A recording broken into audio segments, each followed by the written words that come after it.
Добрый вечер, друзья. Вы на канале MJC, значит, вас заинтересовала тема, как писать Telegram-ботов на Java. Меня зовут Паша, я сегодня буду помогать с модерированием, а рассказывать про ботов будет Никита. Привет, Никита, как дела? Всем привет! Добро пожаловать на наш ивент. Мы очень рады, что вы подключились на этот митинг, и данная тема вас заинтересовала. Никита, давай до того, как ты начнешь рассказывать и показывать про ботов, я кратко расскажу, как это все будет проходить. Мгм. Я вижу это так, то есть из-за того, что ты будешь писать в прямом эфире и все это показывать, чтобы не терять время и отвлекаться на все вопросы мы, наверное, ответим уже после того, как ты закончишь. И по нашей хорошей традиции, я думаю, не стесняйтесь писать свои вопросы по теме в чат Ютуба за лучший вопрос, а мы его выберем в конце. Мы подарим ключик для лицензии IntelliJ IDEA. Вот. А еще на стриме мы дадим шанс выиграть MJC Hoodie.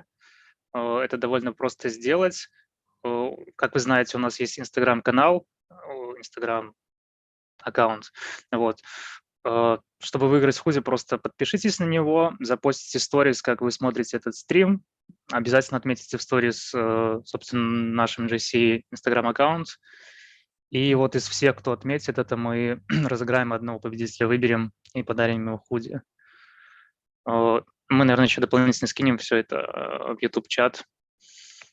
Наверное, ничего не забыл. И думаю, можем начинать. Давай, Никита, погнали. Хорошо. Итак, добро пожаловать всех на наш ивент, посвященный Telegram-ботов. Заранее извиняюсь за свой голос. Сегодня немного приболел, однако настроение у меня боевое и заряжен на интересный и продуктивный мит. Также хочу поблагодарить MGC Community за возможность выступления у вас. А всем зрителям я советую подписаться на их YouTube-канал и другие сервисы. Там вы найдете очень много информации. Итак, Telegram-боты. Что это собой представляет? Извиняюсь. Немножко еще раз о себе. Меня зовут Никита. Сейчас я Senior Java Developer и работаю в EPAM. Имею более 5 лет опыта разработки в Java. Знакомство с Telegram-ботами у меня началось с маленьких и простых ботов. Из крупных ботов я помогал одному ресторану, писал Telegram-бота для бронирования столиков. А также сейчас я выступаю волонтером, помогаю EPAM Benefit Team в написании бота для интеграции с их системой. У нас сегодняшний митинг произойдет в следующем формате. Сначала мы познакомимся с Telegram-ботами, с основными их возможностями. Мы изучим на реальном боте, какие возможности, скрытые возможности есть у ботов, которых вы не знали. Далее мы очень быстро просмотрим документацию Telegram-ботов. Я покажу, на какие моменты вам нужно обратить внимание для написания ботов. И на основе этой информации мы напишем наш первый Hello World бот. Сначала мы напишем его с помощью Postman, а потом уже на Java, как маленькое приложение. И после этого мы в конце напишем полноценного работающего бота, полезного бота, которого вы можете использовать в будущем. Что это за бот, вы узнаете чуть позже. Ну и в конце я отвечу на все ваши вопросы. Окей. Знакомство с Telegram-ботами. Что представляют собой Telegram-боты? Telegram-боты представляют собой такие пользователи Telegram наряду с обычными пользователями живых людей. И если посмотреть все возможности Telegram-ботов и представить их на схеме и реальных пользователей, то можно отобразить в виде такой схемы. Как вы видите, большинство возможностей Telegram-ботов полностью совпадает с возможностями обычных пользователей. Они могут отправлять сообщения, редактировать каналы, чаты, группы. Однако они имеют небольшие возможности, которых нет у реальных пользователей. И наоборот, у Telegram-ботов есть ряд ограничений, которые, по моему мнению, можно разделить на две части. Первая часть – это естественные ограничения. Например, Telegram-боты не могут отправлять голосовые сообщения, либо видеосообщения в кружочках. либо участвовать в недавних видео-чатах и так далее. И технические ограничения, когда Telegram Тима намеренно или не намеренно не предоставила возможность ботам. А также в общей части можно выделить небольшую часть, где Telegram-ботам доступен этот функционал, но он немного ограничен. Например, боты не могут отправлять слишком большие файлы, по-моему, до 200 мегабайт, а также имеют ограниченный Cloud Storage. Если вы напишете боту сообщение, офлайн боту, и пройдет больше 48 часов, то бот не сможет увидеть это сообщение, а следовательно удалить, отредактировать и так далее. Как мы можем использовать Telegram-ботов?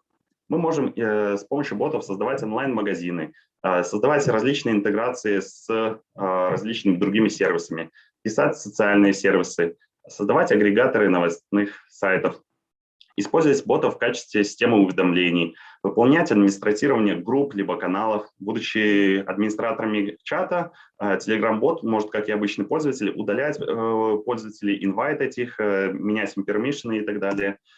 Также можно создавать развлекательные системы, ну и можно создать все, что угодно, на что хватит воображения.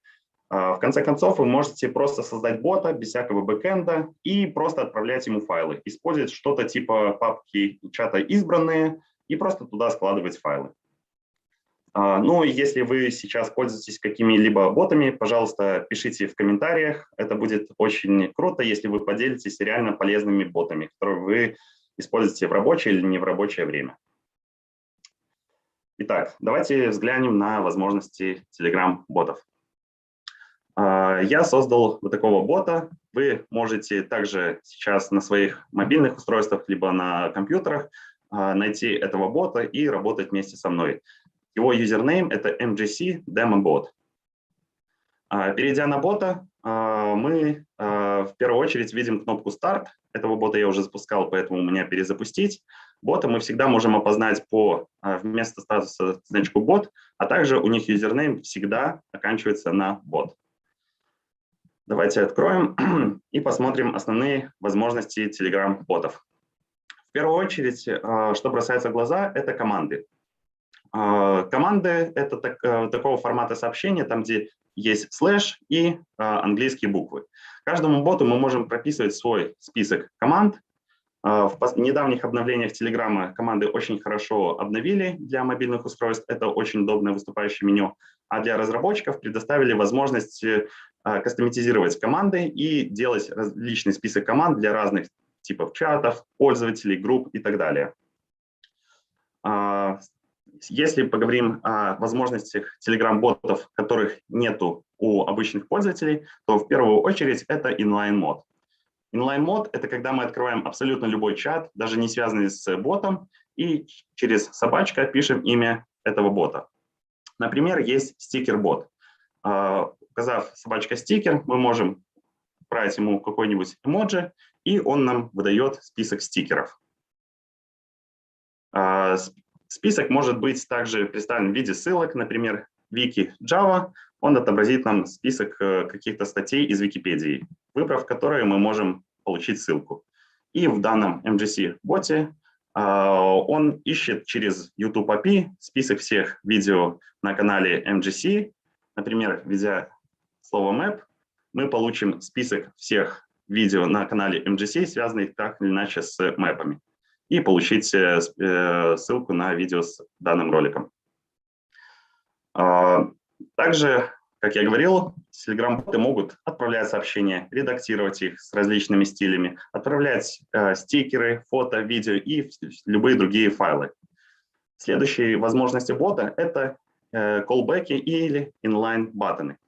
Это представляет себе собой такие кнопки, которые приписываются к сообщению к боту и на которые могут повешаться различные ивенты. Например, мы можем на кнопку добавить external линку на какой-нибудь внешний сайт, либо internal линку на какой-нибудь внутренний Telegram, ресурс Telegram.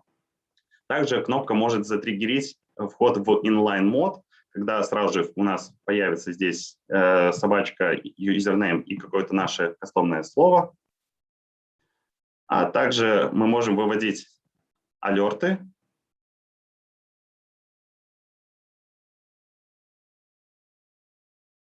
Что-то с интернетом.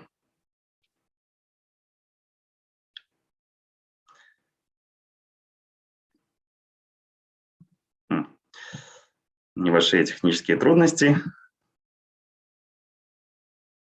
О, пошло. Так, небольшие технические трудности с интернетом. Так, еще раз. Алерты в виде вот таких сообщений, которые мы должны закрыть, и простые всплывающие сообщения.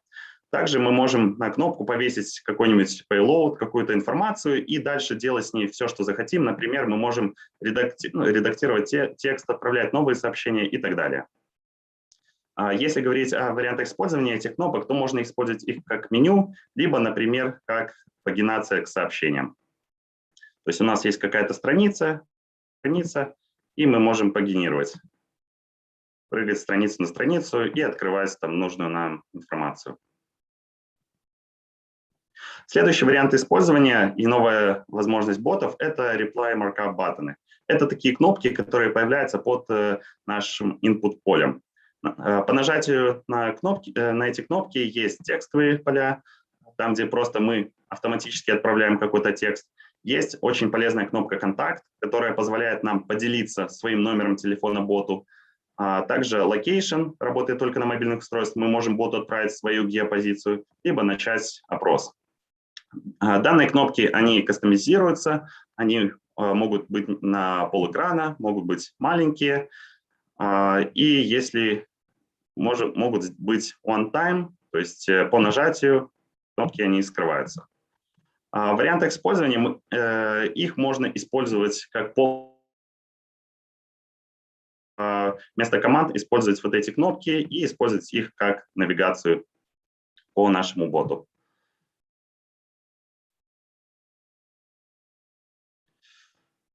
Так.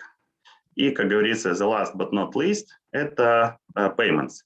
Telegram поддерживает систему оплат в качестве посредника. В данном случае я к этому боту привязал тестовую платежную систему UCassa и создал тестовые позиции. Например, вот данный код в байке стоит 167 рублей, и если я его хочу купить, здесь у нас скрин оплаты полностью кастомизированный. Я сам лично в эту сумму разбил на несколько подкатегорий, добавил цену, стоимость доставки, налог. Можно кастомизировать различные чаевые, дефолтные чаевые, либо я вручную могу писать чаевые. Также можно настраивать, какие поля пользователь должен ввести, такие как, например, адрес, имя, email, номер телефона. Все это можно забивать и кастомизировать. Также можно повесить какую-нибудь инлайн-кнопку, чтобы перейти к другому товару. И давайте произведем первый платеж. Как видите, здесь уже список небольшой, необходимо ввести только email. И способ оплаты у нас карта. Я создал тестовую систему. Есть тестовая карта. Наше окошко. Вводим номер карты 1122 000. И оплачиваем. Так, я добавил такое поведение, что если дороже 150 рублей будет ошибка, чтобы продемонстрировать, что также я провожу валидацию. То есть, извините, товар данный отсутствует. И давайте подберем другой, более дешевый товар, например, данный авокадо. 1122 000. Оплатить. Все, транзакция прошла, у меня в системе уведомилось, что ко мне пришел такой платеж, я его одобрил, и деньги перешли на мой счет в банке. Здесь я сразу вижу данное сообщение, где я могу получить чек, что такое-то время я оплатил данный товар. Это были все дополнительные возможности Telegram-ботов. Я надеюсь, вы получили какую-то новую информацию, и мы можем идти дальше. Документация Telegram-ботов. Чтобы понять, как работать с ботами, необходимо перейти на их сайт, загуглив Telegram Bot API, либо перейдя по данной ссылке. Здесь, секунду. Здесь вы можете видеть последние изменения в Telegram Bot API, и если вы посмотрите на даты, то вы увидите, что Telegram Bot API обычно обновляют раз в 2-3 месяца, и это обычно коррелирует с выходом обновлений на официальные телеграммовские каналы, клиенты. Если перейдем в пункт Authorization, здесь мы видим, что чтобы управлять ботом, нам необходим токен бота. Токен бота можно получить при создании этого бота, и он необходим для отправления всех реквестов, для получения информации о приходящих сообщениях и так далее. И чтобы использовать любой запрос, необходимо отправить HTTP-запрос по такому URL формата API Telegram.org бот и ввести сюда наш токен бота. И в конце имя метода. Например, API Telegram бот, есть токен и getMe. Этот endpoint вернет мне информацию о текущем боте, его username, ID и так далее. Все запросы можете отправлять как в get, как и в post. Всякие параметры, например, чат ID и так далее, можете добавлять в параметре URL, либо использовать как форм параметры, либо отправлять в сериализованный JSON-объект, либо этот JSON отправлять прямо как файл. Все методы, они case-insensitive и должны быть закодированы в UTF-8. Здесь в документации в Eval вы можете увидеть весь список методов, которые доступны боту. Например, если мы хотим отправить сообщение, ищем send message. И здесь вы видите, что чтобы отправить сообщение, мы обязаны отправить как минимум два параметра. Это чат ID и текст. И дальше здесь есть дополнительные информации. Например, мы можем отключить звук уведомления при сообщении, либо добавить reply markup. Это список наших кнопок, которые мы добавляем к сообщению, различные его типы. И, как вы можете видеть, здесь есть дополнительная отдельная категория для одного метода и сущности. Это getting updates. Что такое update? Update – это event, когда что-то где-то произошло. Например, пришло в какой-нибудь чат сообщение. Это может быть документ, фото, текст, стикер и так далее. Какое-то сообщение отредактировалось. То же самое про каналы. Это может быть какая-то наша inline-query, если мы написали query на бот. Это может быть нажатие на кнопку под сообщением. Это может быть какие-то операции по оплате. Кто-то нажал на сообщение, кто-то выбрал пункт в опросе. Добавился либо отредактировался какой-то чат-мембер чата. Все это берется из апдейта. И есть два способа получить этот апдейт. Первый – это использовать метод getUpdates. Как мы уже говорили выше, добавить его к URL, и мы получим список апдейтов. Следующий способ – это setWebhook, где мы можем Telegram отправить какой-нибудь URL, и Telegram сам будет отправлять все запросы на... Как по мне, первый способ, он более предпочтителен для маленьких проектов, либо тестовых проектов, так как нам не нужно иметь какой-нибудь статический IP, либо паблик DNS, нам не надо паблишить, деплоить куда-нибудь бот, мы можем, как я прямо сейчас, просто запустить этого бота на локальном своем компьютере.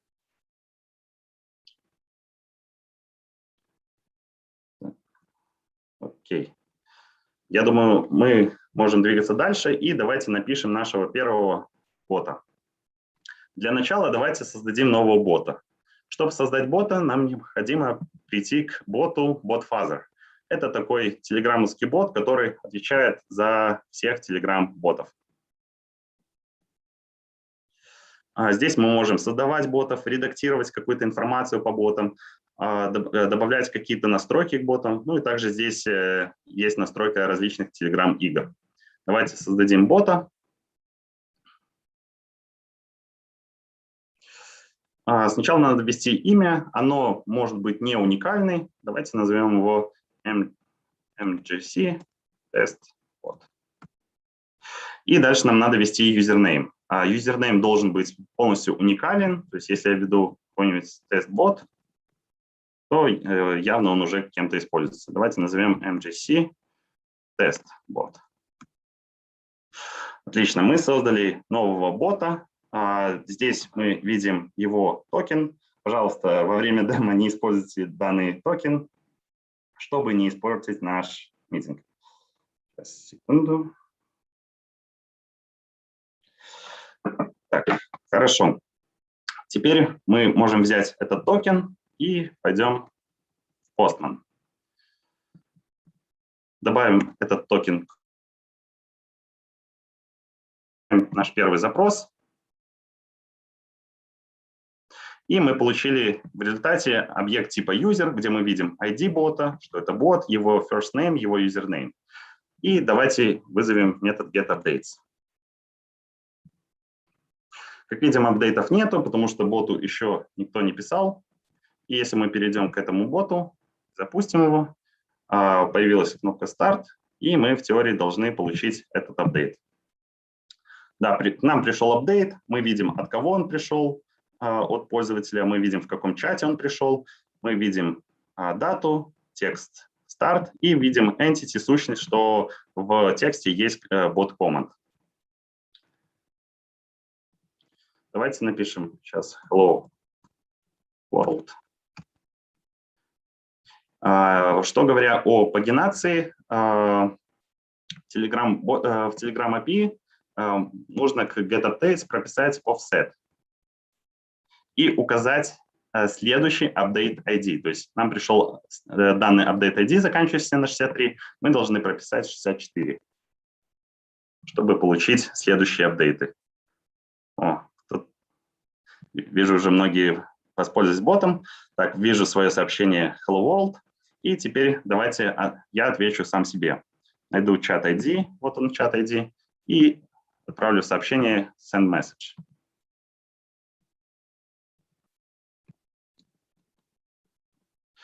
Нам необходимо указать чат ID и необходимо указать текст.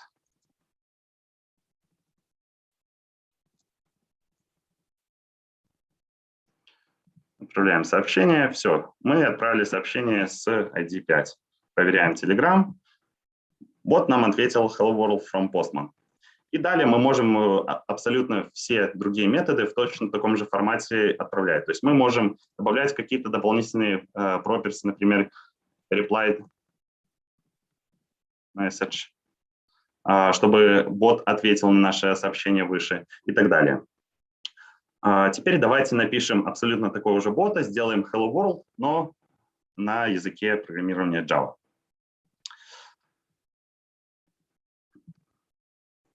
Создадим новый проект, testbot. Так. И в теории мы можем, нам необходимо полностью все сущности написать для них DTO-шки, чтобы правильно сериализовать и так далее. Я нашел и использую очень полезную библиотеку для Telegram-ботов. Данную ссылку вы увидите дальше в описании и в списке литературы презентации. В данной библиотеке реализованы абсолютно все сущности и методы Telegram-бот API. Очень удобно принимать апдейты, отправлять сообщения и так далее. И данная библиотека очень оперативно обновляется. После выхода новой версии Telegram-бот API обычно в течение 2-3 дней обновляется эта библиотека под новый код.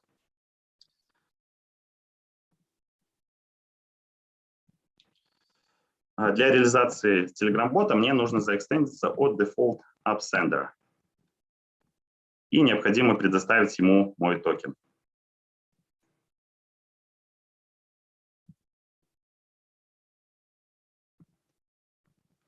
Отправляю свой токен.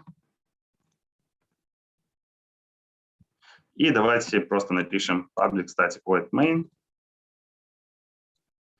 Создадим тестового бота.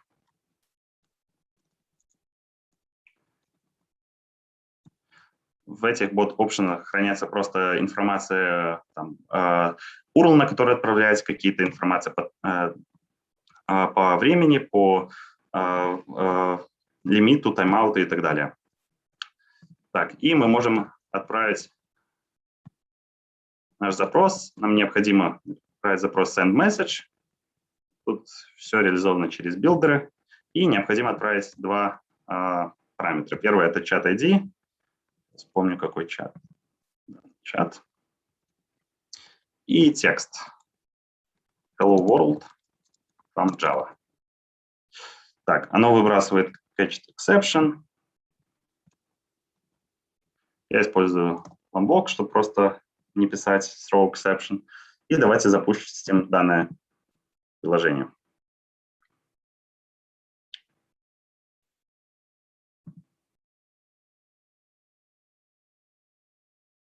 Все, запустилось, и бот мне прислал Hello World from Java.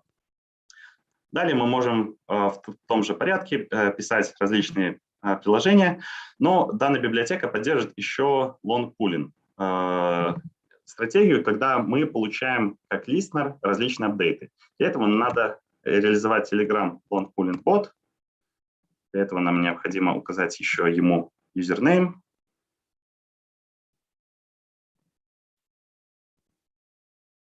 Укажем username. Конструктор нам не нужен. И здесь появляется метод onUpdateReceived. То есть наш бот становится таким листнером, и когда в чате что-то происходит, нам приходит сюда апдейт, и мы уже решаем, что с ним делать. Давайте, например, если нам пришло какое-то сообщение с текстом, мы его просто ответим пользователю.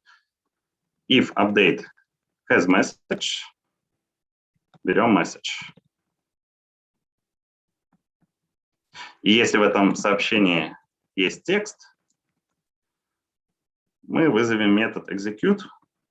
Возьмем отсюда.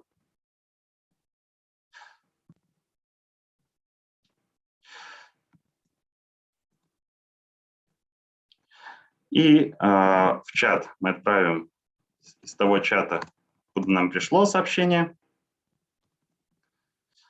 И наш текст будет useSend, плюс message getText. Вот такой простой бот. И чтобы его теперь зарегистрировать, нам надо использовать Telegram Bot API.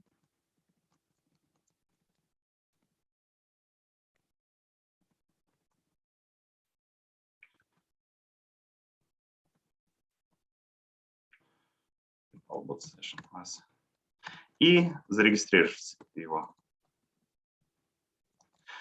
Как только мы зарегистрировали его в этой библиотеке, создался отдельный поток, который будет непрерывно отправлять сообщения на Telegram get updates, и если пришел новый апдейт, он вызовет наш вот этот метод. Давайте проверим, как это работает.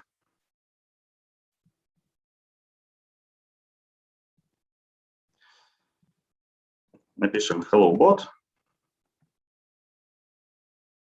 Сейчас наше приложение запустится. И он дважды почему-то написал hello bot. Это мы первый раз написали. Hello world мы тогда писали.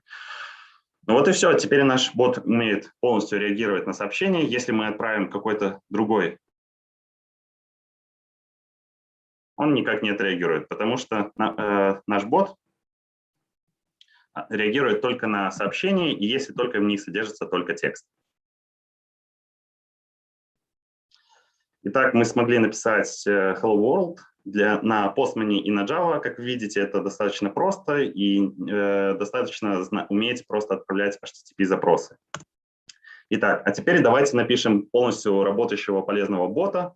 Этот бот будет представлять собой бот для конвертации валют. Мы будем выбирать, из какой валюты в какую мы хотим конвертировать, отправлять какие-то цифры, и бот будет говорить, например, $200 – это столько-то евро. Все это сделаем в нашем же боте, и давайте, как это будет реализовано. Будет команда setCurrency. По этой команде бот будет отправлять сообщение, пожалуйста, выберите валюту конвертировать, и здесь под сообщением будут наши кнопки с выбором валют. Мы можем выбрать валюты, мы выберем какую-нибудь сумму, и бот нам напишет, столько-то в такой-то валюте, это столько. Для начала в бот-фазере нам необходимо добавить команды. Вызываем команду setCommands, выбираем нашего бота, и в таком формате задаем команды. Команда будет у нас setCurrency, setOriginal.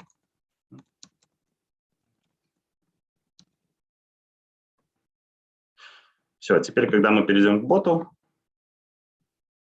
не этому, а новому, у нас должна появиться команда setCurrency. Отлично. И теперь давайте напишем handler на данную команду. Итак, в первую очередь, если у нас update имеет какое-то сообщение, давайте отдельно handle message, update, get message.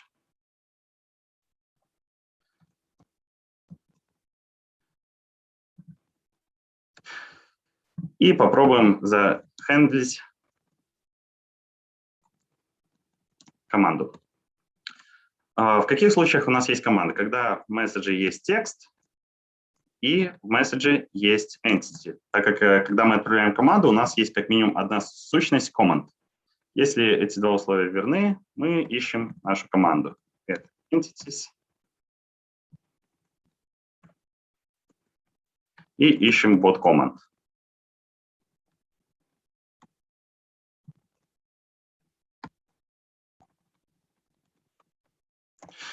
Все, если мы нашли какую-то command entity, мы можем получить пользователя. То есть мы берем message, get text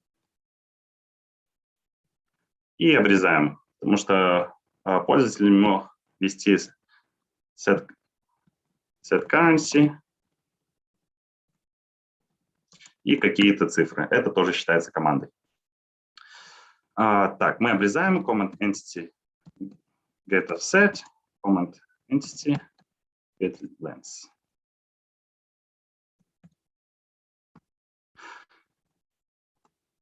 Все, мы получили команду. Сейчас напишем switch, в случае, если мы будем несколько команд поддерживать. И в случае, если это set currency, мы отправим боту пользователю сообщение. Send message. Чат, откуда у нас пришло сообщение. И с текстом please choose original target currencies. Build. Так, return. Давайте посмотрим, что у нас вышло.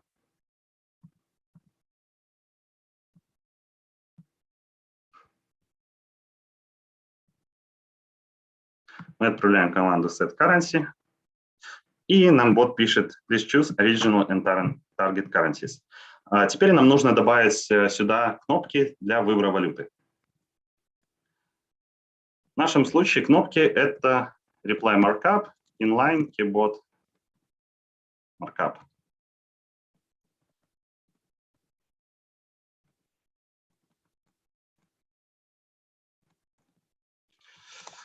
Сюда мы должны предоставить массив, список кнопок. Давайте их отдельно выпишем. Листов, inline, keyboard, button. Buttons.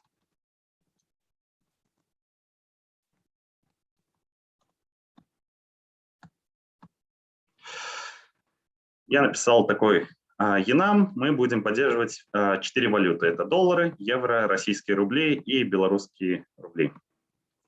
И давайте сделаем в таком формате, что у нас будут слева это original currency, а справа мы будем выбирать target currency. То есть можем сделать currency. И для каждой currency мы будем добавлять строчку.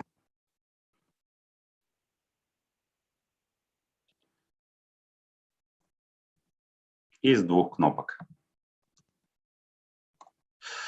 В кнопке у нас будет текст.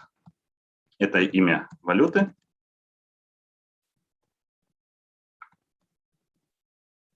И дальше мы должны указать, оплата ли это, какой-то URL, либо callback data, то есть наш payload.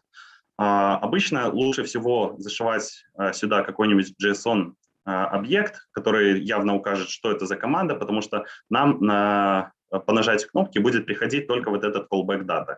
И нам, чтобы знать, нужно зашивать сюда команду. Однако в нашем простом боте у нас будет только один use case нажатия на кнопку, это выбор валюты.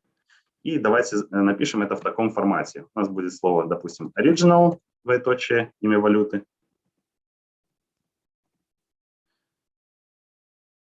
Во втором случае у нас будет target currency. И положим эти кнопки в наш reply markup. Посмотрим, что у нас вышло.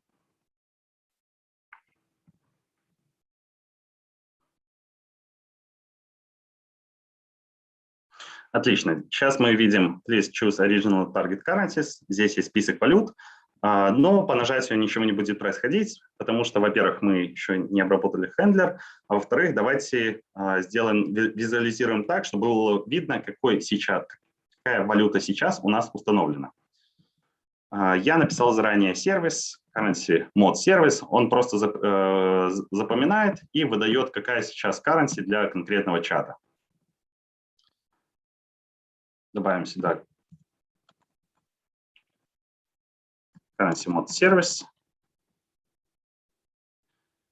И когда мы получаем, рисуем кнопки, берем original и target currency.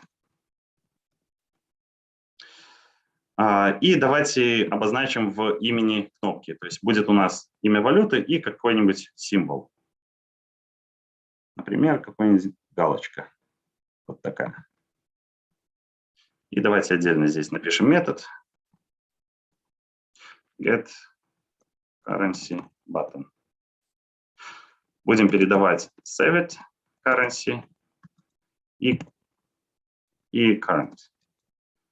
И если наша сохраненная currency равна current, мы будем выводить current плюс галочка. Иначе просто current.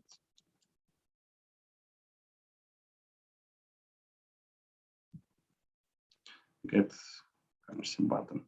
Saved у нас это target, current это currency. И здесь то же самое. Get currency button. Здесь у нас original currency и currency.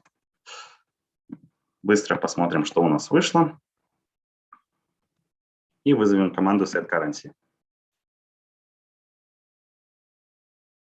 Отлично. Сейчас у нас красиво выводится, какая сейчас валюта выбрана. Остается только сделать handle на наше нажатие на кнопки.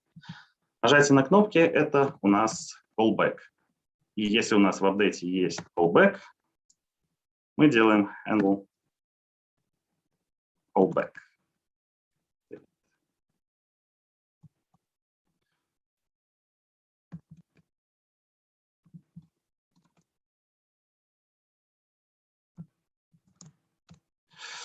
Так, из callback мы можем получить информацию о сообщении, что это было за сообщение, а также мы можем получить нашу дату, то есть наш payload. Мы уже знаем, что здесь зашито в дате либо current, либо target currency, двоеточие и имя валюты. Поэтому мы можем сразу сделать split из двоеточия. И из первого параметра получить action. А из второго параметра мы можем получить имя валюты. New currency. Все, теперь в зависимости от action, то есть мы сохраняем target либо original currency.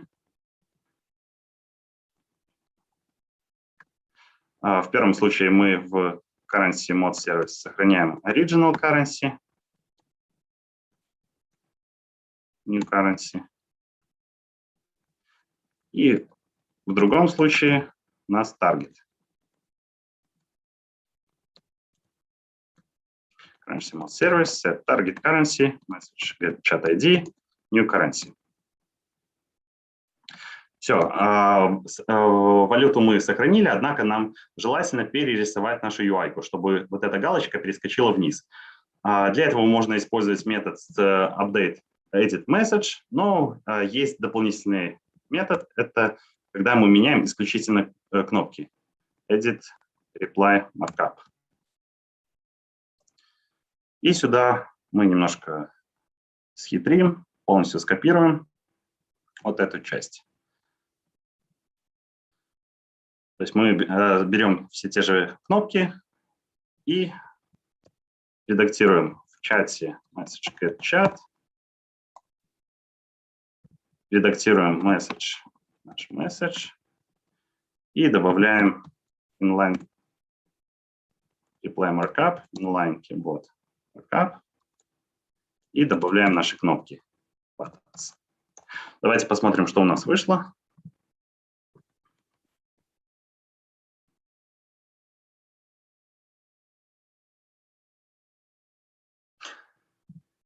Отлично. Сейчас по нажатию мы видим, что мы можем выбирать валюту, и весь функционал, связанный с этими кнопками, у нас закончен. Сейчас нам осталось единственное, это по нажатию на при вводе какой-то цифры на основе последних сохраненных данных произвести конвертацию. Я заранее написал Currency Conversion Service. В нем мы берем Original и Target Currency, и он коэффициент, насколько Target Currency больше Original Currency. В данный момент я беру это напрямую из Национального банка Республики Беларусь API, то есть данный бот будет возвращать максимально точную информацию по валюте. Итак, что нам необходимо сделать? Callback'и мы уже обработали, команды нам не нужны. Если нам пришел текст, мы берем этот текст, и нам надо проверить, цифра ли это.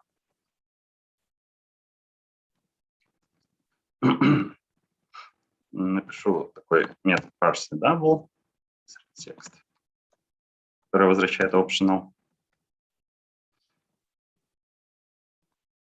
Быстренько напишем следующий код. Of double parseDouble message text.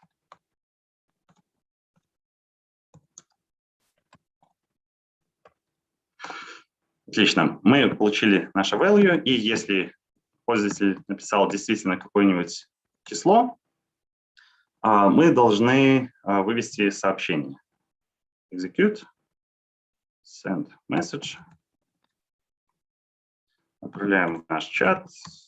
Message get chat. Get chat ID. Текст у нас будет. Давайте его красиво отформатируем. Формат. Например, 2F. Цифра. Из 2F. S. То есть какое-то число строка из число строка. Так, первое у нас это то, что юзер отправил. Далее нам необходимо получать Currency Mode Service. Какой у нас сейчас Original Currency?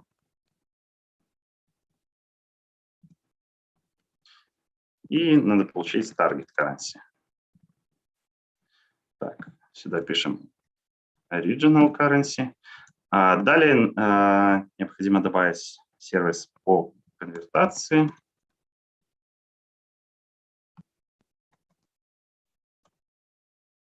И получим коэффициент. Currency Conversion Service, get ratio, original target. Все, это наш коэффициент. И нам надо умножить наше value на коэффициент. Так, и в конце писать target currency. Так, вроде ничего не ошибся. Посмотрим, как оно работает.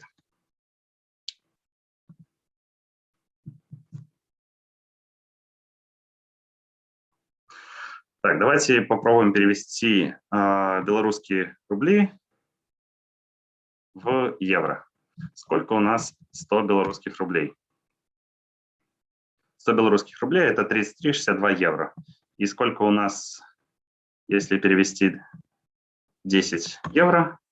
10 евро – это 25,04 белорусских рубля по курсу Нацбанка. Итого, таким образом, мы, используя чуть меньше 200 строчек кода, написали полноценного бота, который каждый может сейчас взять, найти и использовать. Достаточно просто написать, и данный бот достаточно полезен, может пригодиться, быстренько ввел валюту, ввел цифру, получил значение. Также можно этот бот заимпровить, например, сделать из него inline мод, например, если вот так ввести, 10-12 USD in boom, чтобы он сразу нам сюда вывел какие-то значения. Отлично. Какие можно сделать выводы? Первый вывод – это Telegram-боты – это легко. Второй вывод – Telegram-боты – это просто. И третий – Telegram-боты – это интересно. Как вы видите, можно с минимальным знанием даже любого языка программирования написать Telegram-бота, достаточно отправлять запросы. Боты пишутся достаточно легко, документация, она достаточно просто написана и интуитивно понятная. И ботов можно использовать в различных целей, развлекательных и так далее. Пожалуйста, пишите в комментариях, какого бота вы бы хотели написать в первую очередь на основе этого ролика. Ну, а сейчас время вопросов и ответов.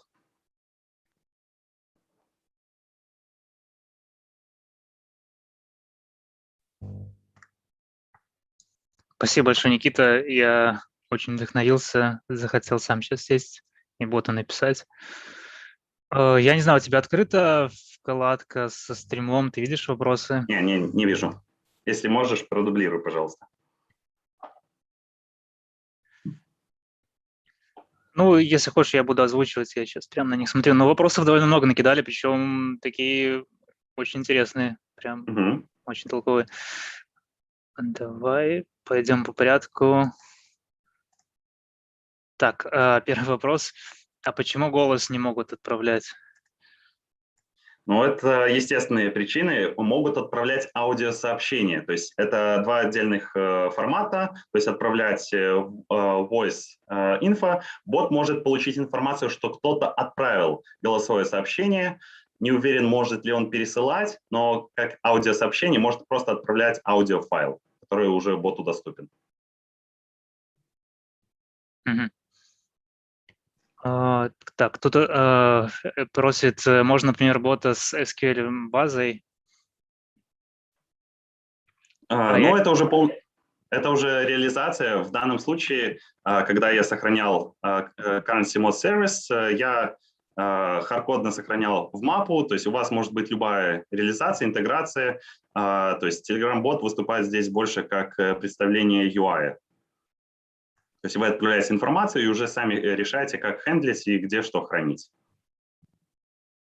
Ну да, ты прав, это же обычная Java-программа, которую ты можешь подключить к базе. Так, чем отличаются боты на Java от других языков программирования? Я бы сказал ничем, так как здесь мы отправляем обычные HTTP-запросы. Единственное, может быть, отличие – это доступность различных библиотек. На Java, на PHP и на JS, возможно, вы легко найдете библиотеку, которую нашел я. А на других языках программирования, возможно, либо вы потратите больше времени, чтобы найти библиотеку, либо вам придется писать все сущности, все сообщения, все валидации, все это вручную. Других различий особо нету.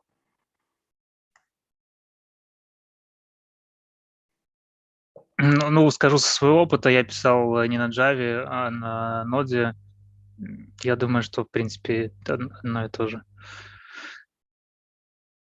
Так, может ли имя человека заканчиваться на бот? Я думаю, что может. Там таких валидаций я не встречал. Ну, я могу сказать сразу, что и бот может заканчиваться не на бот. Telegram добавил такую валидацию только для всех кастомных ботов. Своих ботов он не добавляет в конце бот. Что бот, что стикер, что Википедия. Внутренние боты Telegram создаются, так сказать, через бэкдор.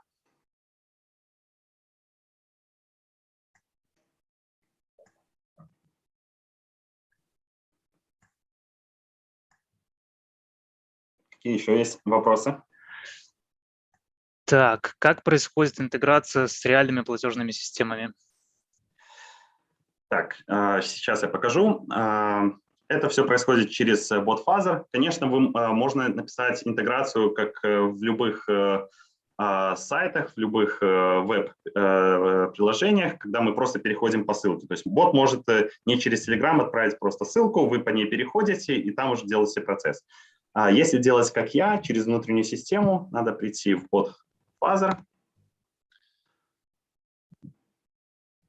Перейти к настройке бота, и здесь есть категория Payments. Telegram в данный момент поддерживает следующие платежные системы. Здесь сразу есть подсказочка, какие из них действуют в моей текущей стране. Например, если мы хотим перейти к Сбербанку, мы видим, где он поддерживается, и здесь есть два способа коннекта. Здесь ссылка всегда присутствует по вопросам-ответам, как сделать, и у нас есть либо продакшн-версия коннекта, либо тестовая. То есть мы переходим на тестовую, здесь отдельный Сбербанк-бот, где мы можем запустить и подключить, здесь надо залогиниться там и подключить бота к этой платежной системе. Есть, допустим, если мы перейдем в Paymaster, что-то интересное. Допустим, вот eCompay, он поддерживает много различных стран, и так, это Live. То есть подключаем бота, и дальше идет регистрация. В продакшн-версии, как я посмотрел, нужно быть каким-нибудь юрлицом, потому что там надо открыть свой счет, иметь свой номер какой-то и так далее. То есть это уже надо быть финансово в этом вовлеченным. И дальше оплата происходит следующим образом. Когда мы производим оплату, сначала идет pre-checkout через нашу систему, то есть мы получаем всю информацию, что за пользователь, какие данные он ввел, по какому товару, то есть какой-то payload, который мы сами зашили, мы сами принимаем решение, там, есть у нас товар, нет товара, и если все окей, мы отправляем в банковскую систему дальше, Telegram отправляет эту информацию, и происходит транзакция. И нам приходит, типа, окей, все пришло. А дальше это уже сугубо юридическая, и финансовая проблема, то есть как там со счетом и так далее.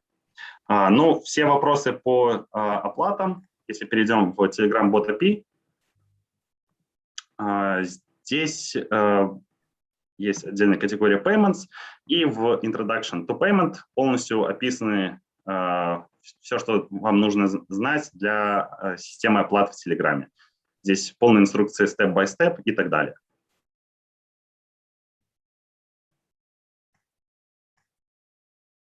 Я думаю, ты прям очень детально ответил.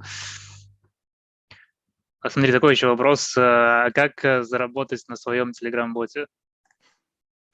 Тут уже зависит от того, что за бот.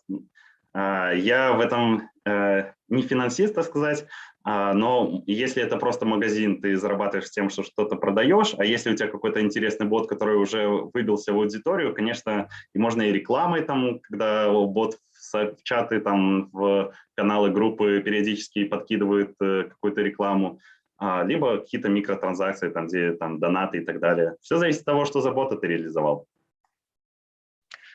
Да, то есть, наверное, просто не получится, придется для начала все-таки запариться и написать. Монетизации нету, но в связи с последними новостями, что Дуров говорил о монетизации Телеграма, возможно, в будущем боты начнут более популяризироваться, появятся новые функции, какие-то платные, какие-то неплатные. Как я сказал, можно сейчас кастомизировать те же команды, делать различный доступ, и, возможно, бот будет в какой-то ограниченной версии, и чтобы воспользоваться всеми возможностями, допустим, у нас наш currency бот, у вас, в нем только 4 валюты, а заплати $1, и у тебя будет там 40 валют. Давай твой монетизируем, как только появится. Так, тут люди спрашивают, будут ли ссылка на исходники этих ботов, что ты показывал? Да, в презентации здесь я указал ссылки на телеграммовские полезные ссылки. Это информация по бот API, информация общая по ботам, какие-то вопросы-ответы и два репозитория. Это репозиторий бота, который я показывал первое демо, там все возможности ботов, и текущий мой currency bot репозиторий. Также я оставил ссылку на библиотеку для Java. Да, так что, ребята, переходите, потом, кому интересно, смотрите, разбирайте. Саша, где будет презентация доступна потом где-нибудь?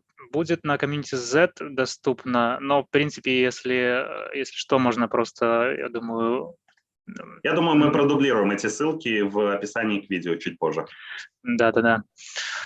Как можно автоматизировать тестирование функциональности бота, чтобы при добавлении новых фич быть уверенным, что весь предыдущий функционал работает правильно?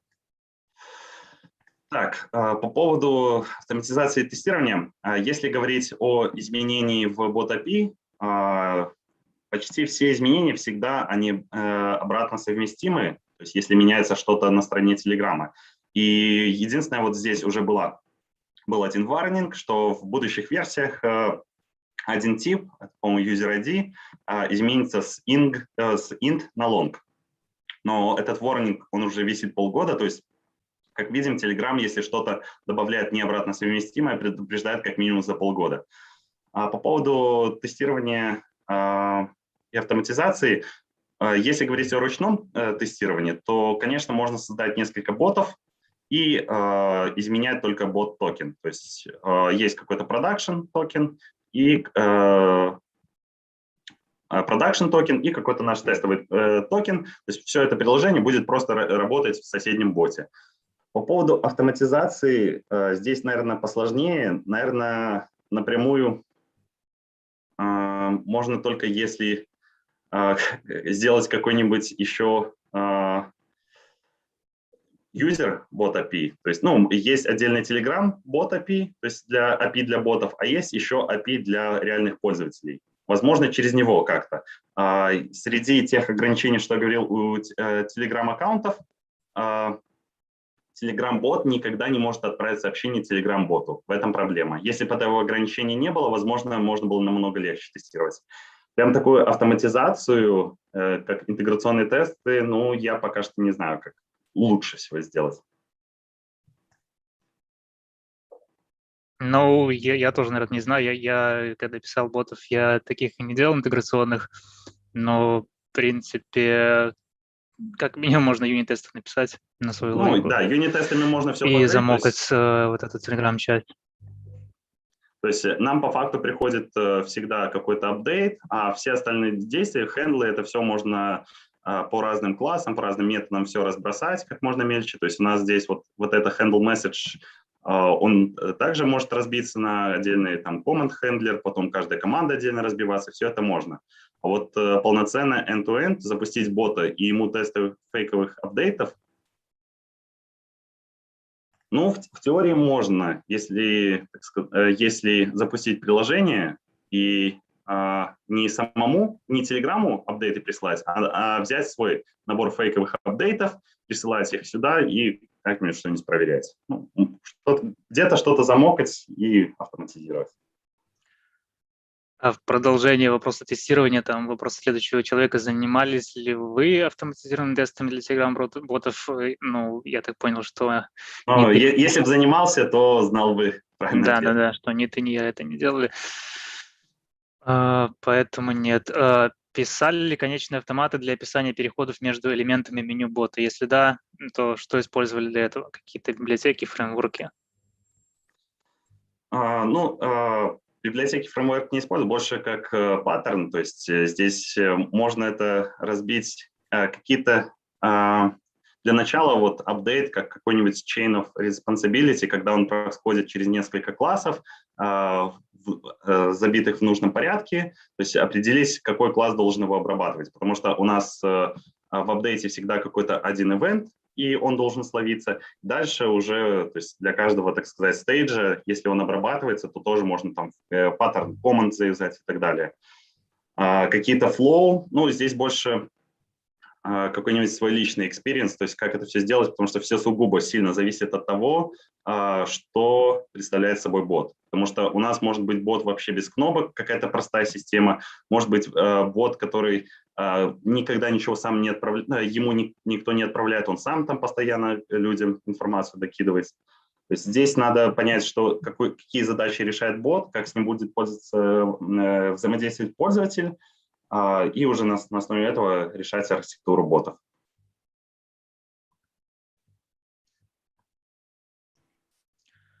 Да, согласен с тобой. Но как вы сохраняете контекст сессии общения юзера с ботом?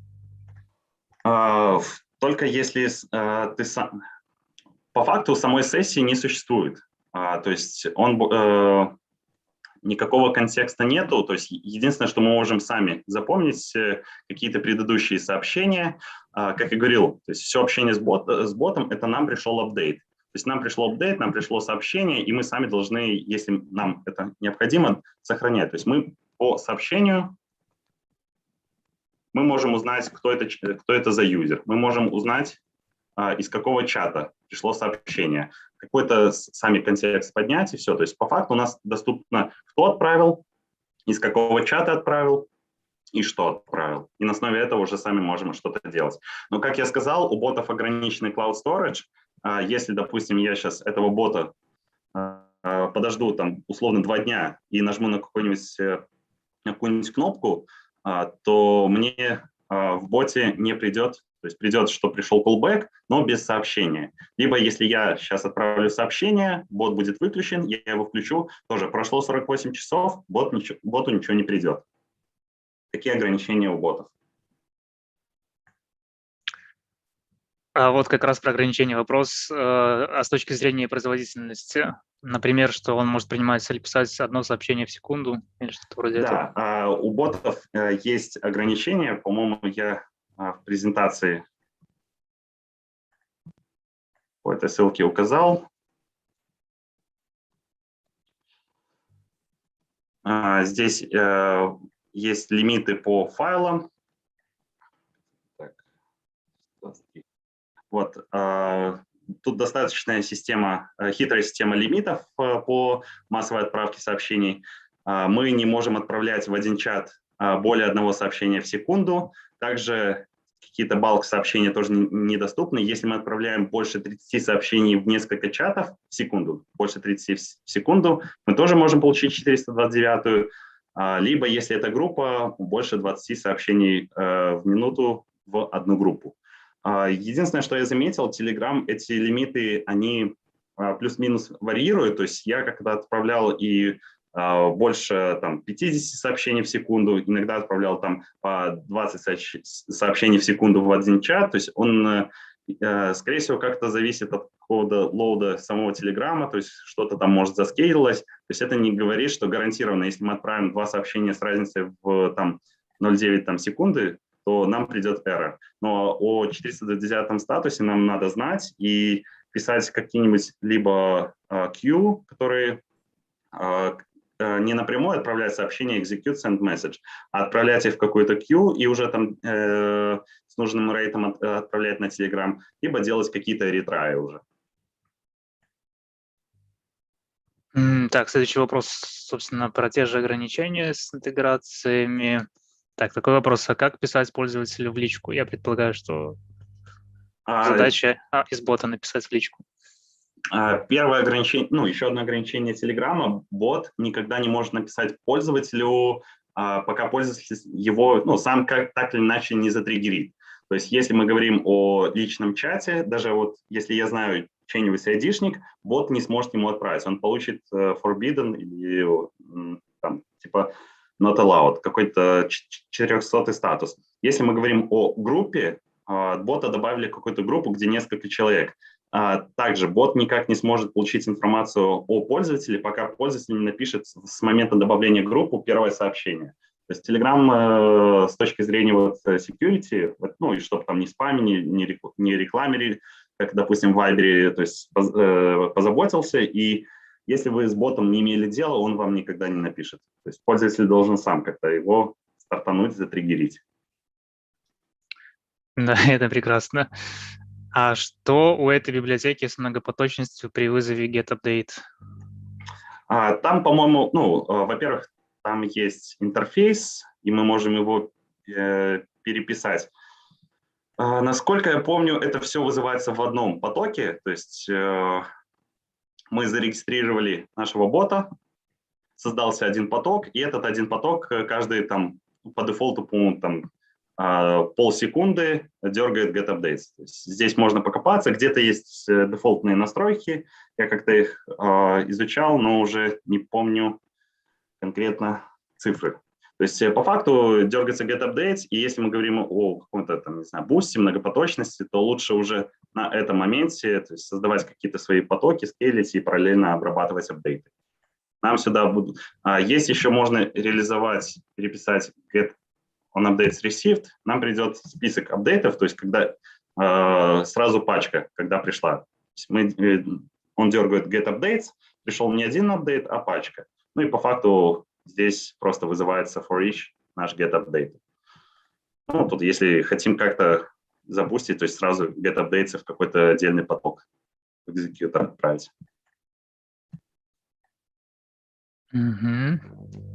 Так, у нас вопросы не заканчиваются. Так. Способны ли боты общаться между собой, о чем они могут сговориться? Ну, как я говорил, между собой они могут общаться только где-то там в логах, на бэкэнде. Напрямую мы не можем из бота в бота написать. Боты дружелюбны только с людьми. Существует ли такая возможность, чтобы бот реагировал на отдельные слова из контекста в сообщении пользователя? Ну, конечно, можно. Даже в первом боте, когда я тестировал... Так. Это юкасса. Когда я тестировал маркап-баттоны, real, то есть здесь я написал кнопки, и по нажатию home action, setting action — это не реагирование на нажатие на кнопку. Это я отправил текст конкретный, и я там ловлю. То есть тоже есть какой-то хендлер, и если мне пришел текст с каким-то моим, ну, что я знаю, это мой текст, делается какой-то action. То есть по факту это тоже if-else, который мы можем прописать. То, что мы ловим команду, то, что мы ловим double, это тоже какой-то триггер. То есть я ловлю, ну, в данном случае, я ловлю какую-то цифру и делаю экшен, если словил. Если вот пишете, наверное, важно знать порядок, то есть понять, что в каком порядке callback'и, то есть если написал какой-то текст, в первую очередь не смотреть делать одни проверки и другие. Наверное, вот это важно, если бот достаточно сложный.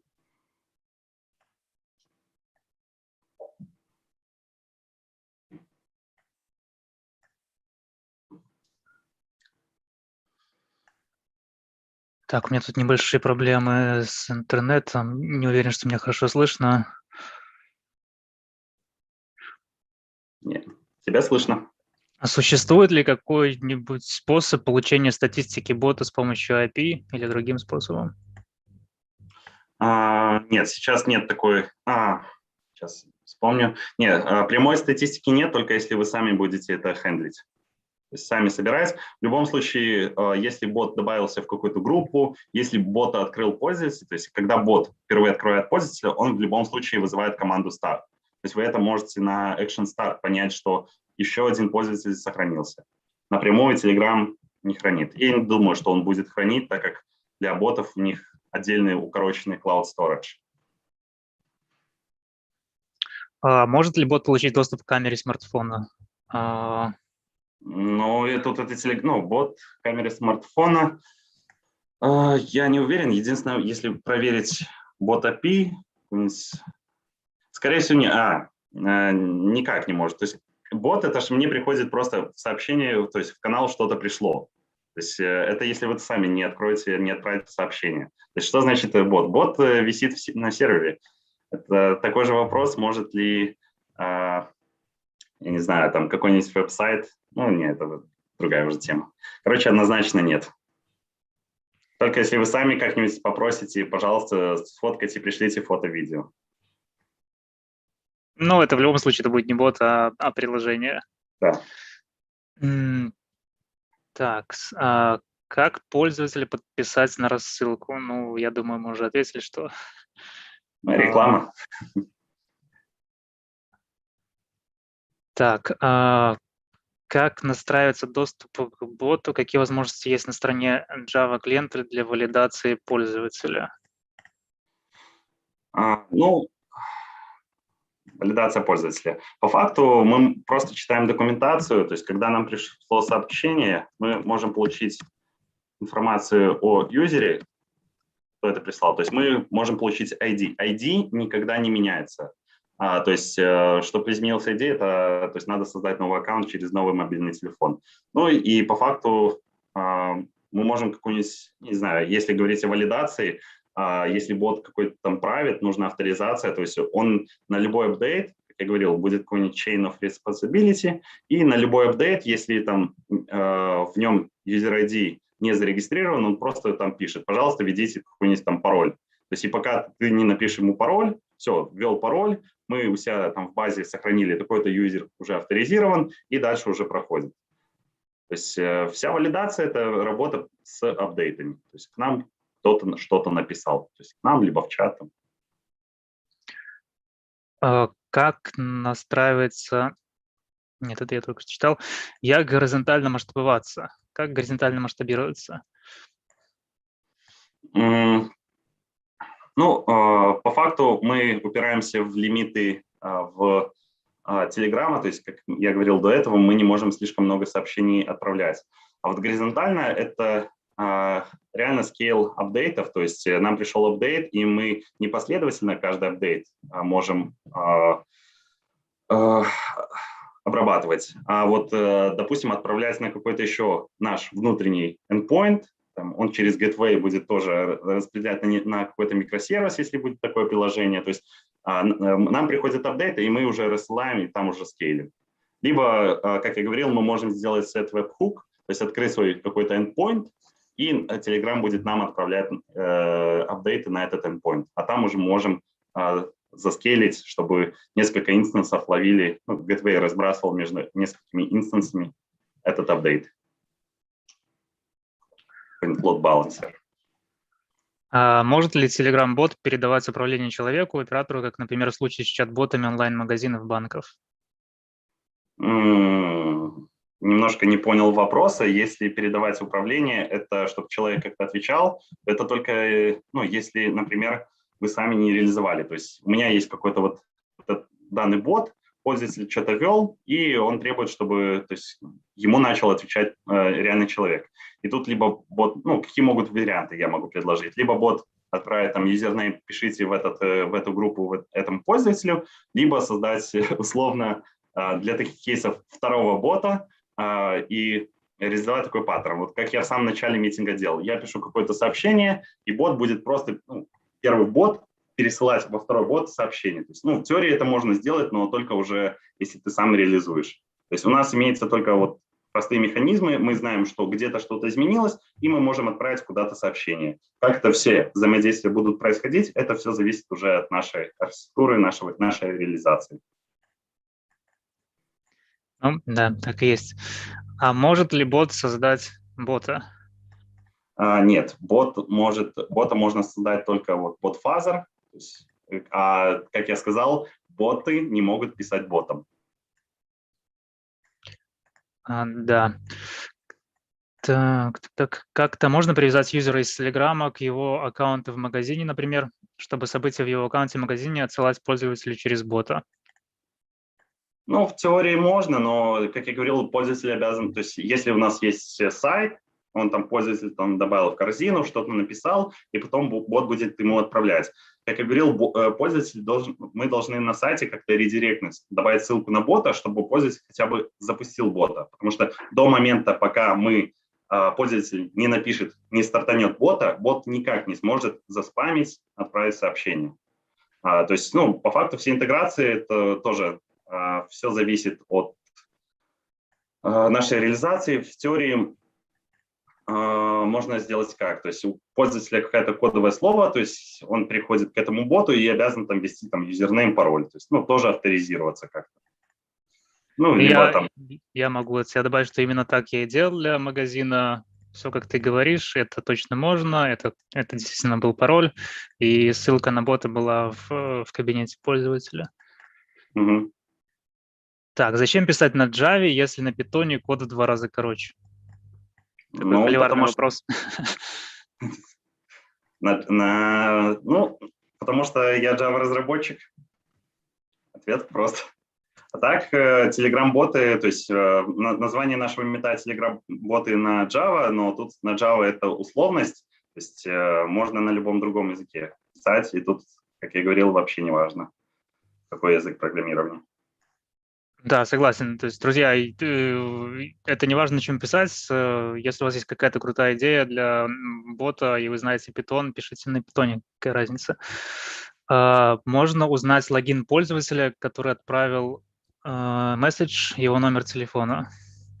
Как я говорил, мы единственное от пользователя можем получить get updates, секунду. Когда кто-то нам пишет, мы получаем объект типа юзера. Он хранит ID, first name, last name, username, language code, то есть по факту только вот эта информация. И эта информация всегда доступна, то есть вы можете тоже любого человека найти, вы видите его имя, фамилию. Что говоря о номере телефона, фотографии здесь, по-моему, вообще не видны. Номер телефона никогда здесь не доступен. Единственное, как его можно получить, если надо какую-то интеграцию, как, кстати, из магазина можно по номеру телефона сделать, когда у нас есть reply markup, то есть мы можем нажать, и то есть мы как хозяева бота знаем гарантированно, что пользователь отправил свой телефон. То есть там отправляется не просто цифры, там плюс 375, а там отправляется объект типа контакт, и мы точно знаем, что user ID, который нам отправил, имеет вот этот номер телефона однозначно. То есть информацию приватную мы без разрешения пользователя не получим. Так, я предлагаю уже там буквально в течение пары минут заканчивать с вопросами, потому что нам еще нужно будет выбрать лучше, а их так много было. Давай быстро, Никита, пройдемся, потому что осталось. В чем разница между long-polling и webhooki? Ну, я так понимаю, это вопрос в контексте ботов, я надеюсь. Ну, long-polling, это здесь так написано, это когда мы каждый там, просто вызываем метод getUpdates. То есть мы каждые там секунду, полсекунды говорим, есть ли апдейты. А другой webhook – это когда мы Телеграму отправили URL, то есть отправляя все, что касается меня сюда. И мы сидим статично, ничего, Telegram не трогаем, и как только пользователь написал боту, Telegram отправляет этот апдейт на наш endpoint, и мы уже его ловим. Плюс этого может быть, возможно, мы не грузим в холостую бот, то есть трафик не грузим, когда нету пользователей. Ну, плюс long-pooling, как я говорил, вот я сейчас запустил это приложение со своего компьютера, то есть мне не надо куда-то коммитать, паблишить, чтобы иметь статический DNS там.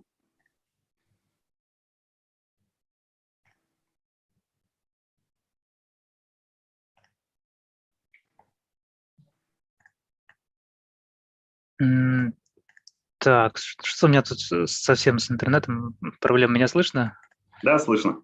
Супер. Так, что касается сессии, получается, если перезапустить бота и отправить ему цифру, то конкретно этот бот сломается, потому что нет проверки на наличие currency. Это про твоего бота вопрос как раз. Ну, там есть дефолт. То есть, сломается. Нет, там по дефолту что-то вернется. Использует ли Spring Boot для написания ботов? Можно использовать, конечно. Первый бот MGC использован на Spring Boot, и по факту я стартовал, там, допустим, не public static void main, а делал просто вот в моем боте, то есть делал его компонентом. У меня тут даже библиотека есть. То есть я помещал его как компонент. Это совершенно другое, ясно. То есть я его помещал как компонент, я делал какой-то постконстракт метод, который там по факту просто init, в котором регистрировал бота. То есть там можно не иметь каких-то endpointов, либо иметь на Spring Boot какой-то endpoint и использовать не long pooling бот, а свой URL. Можно ли написать бота, который будет сам отправлять мне данные при наступлении определенных событий? Например, сервер упал, и я хочу получать уведомления об этом. Конечно, это тот кейс, который я говорил, когда мы не хотим, чтобы мы сами боту отправляли. То есть мы можем даже не писать ни на каком-нибудь Java-приложении и так далее. Мы можем просто, если это, допустим, AWS-сервис, там, и у нас что-то происходит, триггерится какой-то ивент. То есть, и если там, допустим, как в AWS лямбда есть, либо еще какой-то хендлер, мы просто отправляем на какой-то endpoint информацию, то есть в какой-то hardcode чат ID, то есть есть у нас там канал, группа, либо в личку кому-то, то есть отправить в чат ID какой-то текст, ну и там самому забить, там типа alert, двоеточие и какая-то информация. То есть проблем каких нету, если есть возможность отправить HTTP-запрос. Даже не надо какое-то приложение иметь для этого, достаточно просто запрос отправить. Ну да, все так. А старт — это тоже апдейт? Мы можем написать реакцию этому апдейту? Да, конечно. То есть это просто апдейт с типа command. Приходилось ли писать, настраивать балансировщик нагрузки для Telegram-бота? Ты уже говорил, что это можно сделать, но, видимо, вопрос лично тебе приходилось или нет? Ну, мне не приходилось. Единственное, что могу сказать, в любом случае нужно убедиться, что мы правильно при балансировщике там обрабатываем случаи 429, когда мы слишком часто отправляем сообщения Телеграмму. Потому что если мы будем параллелить какие-то хендлы и параллельно отправлять сообщения, какой-то поток может получить сообщение to many request, и то есть нам надо либо ретрай сделать, либо тоже как-то это балансировать. Так. Какие методы применяются для защиты данных, передаваемых боту? Те же банковские карты. Telegram-боты не хранят никакой информации, то есть до нас ни карта, ничего не доходит. То есть когда мы проводим оплату, нам приходит только вот юзер такой-то, и мы знаем там first name ID, данные, которые мы сами попросили, там адрес, имя, mail, номер телефона, и все. То есть все транзакции, сами банковские данные, все это происходит уже мимо самого Телеграма. То есть даже не на уровне нашего API, на уровне Телеграма эти данные не ходят. Никита, кажется, вопросы закончились. Теперь самое сложное — надо выбрать лучший, который тебе больше всего понравился. Ой, это будет тяжело, я уже забыл, пока говорил, уже забыл, какие все вопросы были хорошие. Я думаю, то есть более правильные вопросы, более такие лучшие вопросы мог бы чуть позже выбрать, потому что надо пересмотреть, какие там были вопросы. Так сразу в голову не приходит. Ты, может, там скажешь, какие тебе понравились? Давай, может, пойдем от обратного. На какие вопросы ты не смог ответить? Или у тебя там вызвало трудности ответить? Связаны там больше юридическими, то есть как полностью сделать платежную систему, полную интеграцию. То есть я лично полностью уже продакшенскую тестовую систему не реализовывал, то есть единственное, это сам игрался с тестовыми системами, как полностью весь флоу лично я не знаю, как сделать. Ну и по поводу вот каких-то дополнительных лип, каких-то архитектур, как кто-то там говорил, как поддерживать там какой-то флоу и так далее. То есть, возможно, у кого-то есть идеи, как это все реализовать более там гибко, правильно и так далее. А знаешь, почему я хочу сейчас победителя выбрать? Потому что гораздо проще будет потом найтись. Иначе, то есть победитель сам нам отпишется, а иначе нам придется искать долго и упорно, кто там выиграл. Давай я быстренько пробегусь, какие вопросы были, что ты вспомнил. Смотри, так. Почему не могут голос отправлять? Пример бота с SQL-базой. Чем отличаются боты на Java от других языков? Может ли имя человека заканчиваться на бот? Интеграция с платежками. Как заработать на Telegram-боте? Автоматизированное тестирование ботов. Конечные автоматы. Как сохранить контекст сессии? Так. Производительность, ограничение производительности, писать в личку, могут ли боты общаться между собой. Так, существует ли возможность, чтобы бот реагировал на отдельные слова, статистика по API ботов, доступ к камере, как подписать на рассылку, валидация на стороне клиента Java, горизонтальное масштабирование, передача управления человеку, бот создать другого бота, привязать юзера к его аккаунту в магазине, Java против Python, узнать номер телефона, логин, лонгполин веб-хуки, Spring Boot для ботов, падающий сервер, старт апдейт. Ой, очень много вопросов. Ну, пока что мне вот понравились вопросы, связанные с горизонтальным масштабированием, с автотестированием, с хранением какого-то контекста. Вот эти такие самые, ну, самые интересные, и я думаю, для каких-то продакшн целей самые важные вопросы. Ну, нам нужно выбрать одного. Давай на ком-то одном остановимся.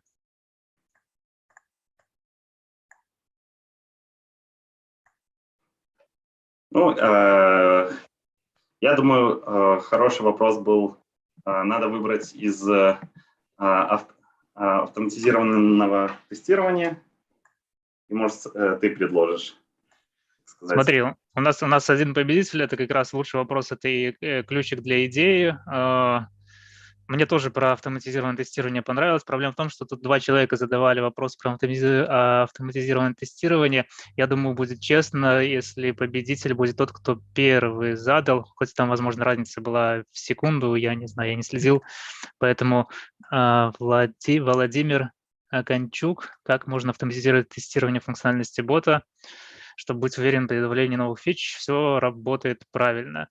Владимир, вы победили. Спешитесь с нами как-то, например, через Инстаграм или Телеграм, чтобы мы дали вам ключик от идеи. Вот. Спасибо большое. На самом деле все вопросы были очень крутые. Прям супер. По поводу розыгрыша худи в Инстаграме, это мы отдельно сделаем, наверное, потом найдем победителя и спишемся с ним. Никита, тебе спасибо за презентацию. Очень познавательно, очень полезно, очень круто. Да, спасибо еще раз тоже MJC Community. Это был неплохой опыт для онлайн таких презентаций. Конечно, было бы интереснее в доковидные времена вживую это все показать, презентовать. Но спасибо всем, кто присоединился на стрим, кто сейчас смотрит постфактум запись. Я надеюсь, это было очень интересно и очень познавательно. Всем спасибо. Спасибо еще раз. Ребята, не забывайте подписываться на канал, ставить лайки, чтобы нас как-то мотивировать, чтобы мы искали новых спикеров. А если у вас есть идеи или вы хотите выступить с каким-то докладом, то обращайтесь. Наша площадка открыта, и мы обязательно поможем с выступлением. Еще раз спасибо и прощаемся на сегодня. До следующего ТикТока. Пока. Всем спасибо и пока.